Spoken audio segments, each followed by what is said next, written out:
a season last year of just trying to figure themselves out a little bit. Went through a couple of really tough seasons, and they saw themselves improving, started to believe in themselves. Made their way through a tough season last year, like everybody else. Was proud of our group, proud of baseball. But, then the organization jumped in and said, hey, we're going to make a commitment to this group. We believe in the young core that we have, and made some great additions right from the start. In a very slow market, the Kansas City Royals were aggressive, putting the kind of offensive approach with getting a guy like Carlos Santana, bringing in the end a player like an Andrew Benintendi, the kind of at-bats that we're looking for, grind through. And then bringing in a Mike Minor, bringing in Michael A. Taylor, bringing in and signing Greg Holland, and bringing in a guy like Wade Davis, just trying to bring in some players who've had some success. A few of them have been in this uniform before and understand the pride of being here, and helping this group take it to the next level, which is putting a winning product on the field. I don't see why you can't do that. Let's talk specifically about Santana. Last year, he didn't hit a lot, walks plenty. He's still got a good bat. He's 35. Give me a little rundown on him. And Benintendi, who ran a sour there in Boston, which surprised everybody that you were able to pick him off. He was a good player the year they won a championship, and he's still young. Give me your thoughts on those two trying to bounce back. Go ahead. Yeah, Carlos has been fantastic since the day he got here. This guy's a multiplier. He walks into a room and tries to figure out ways not just to make himself better, but to make others better as well.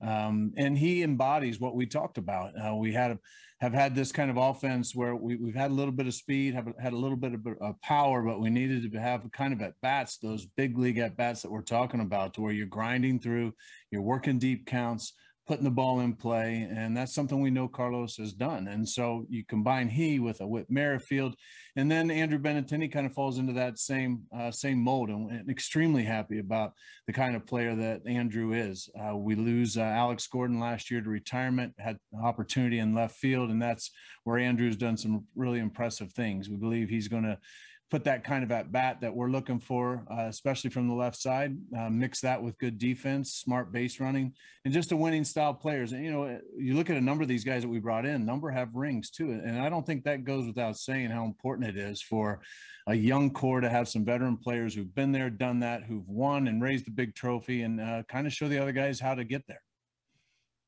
Bounce back from Dozier. You like to see him recover. I mean, listen, last year it's a tricky year to sort of evaluate. Same thing with the Solar, who hit 48 homers a couple years ago. I'd like to see you return to form for both. That would go a long way. Mike, thoughts on spring training with those two?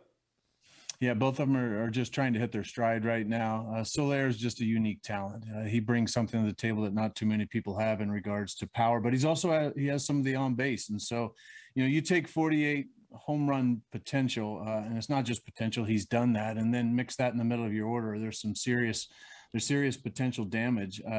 Hunter Dozier still hasn't really shown the baseball world what he can do. And I would throw Alberto Mondesi into that exact same conversation. You're talking guys with great skill set, the ability to hit the ball hard, speed, athleticism. And Dozier is one of those, a lot like a Whit Merrifield. You take a guy who played outfield for us. He ended up playing some first base, and he's going to be on third for us this year. Not just the versatility, but the want to. He does what he needs to help a team win, and he's very clear. I'll do whatever you all need me to do. All right, Keller there. Last year he had a pretty good year for you. It looks like he could have ace in his genes. Give me a little rundown. You could use that. Was he 2.48 ERA last year? Thoughts with him? Could he make that next leap here and become a big-time starting pitcher for this team that needs a frontline starter? What can you tell me about that?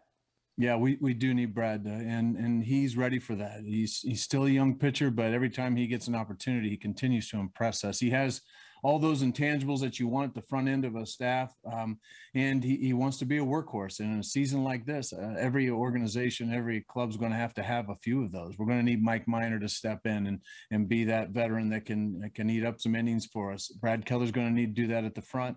We're going to need Danny Duffy to do the same, and then allow some of our young arms to develop where we can get them ready, let them compete.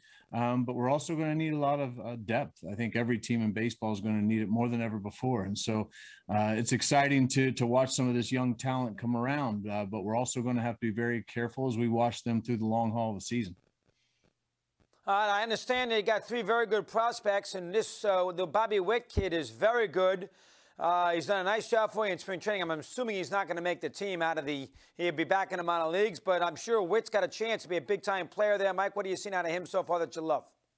Yeah, just everything you hope for in a prospect. Yeah, he comes in, first of all, his parents did an unbelievable job of raising a young baseball player as far as how he comes in and does his work, has a respect for the game and the veteran players, but also has a respect for how he handles himself and has gone about the game exceptionally well, both sides, whether it's defensively where you could put him just about anywhere on the field. We've been getting him work in the middle. He's a natural shortstop.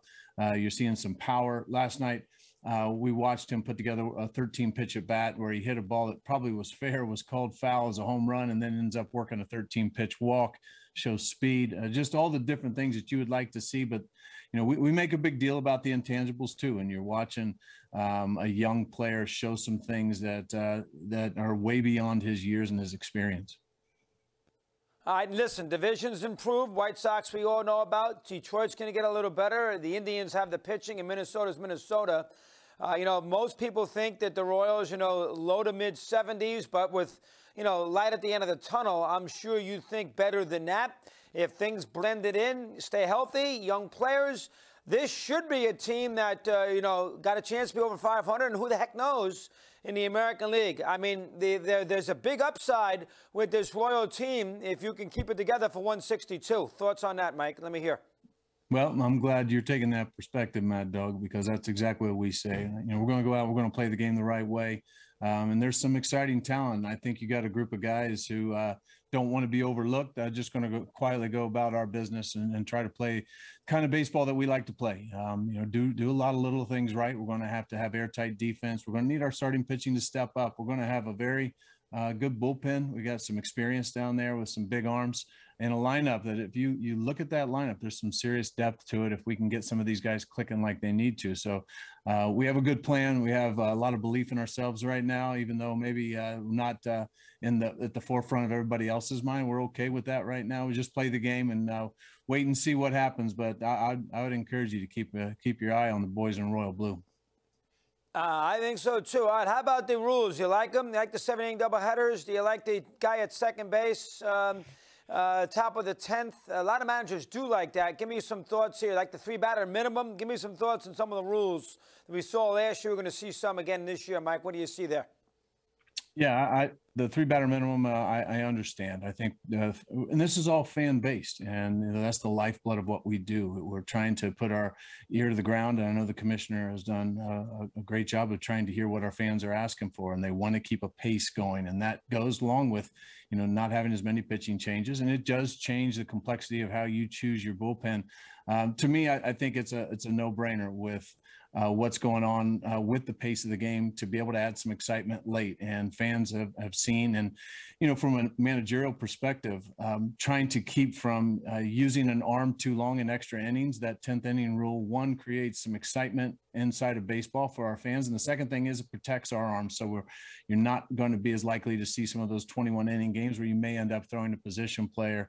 I think overall, the ideas of what we're trying to do, they're going to take a little bit to get used to.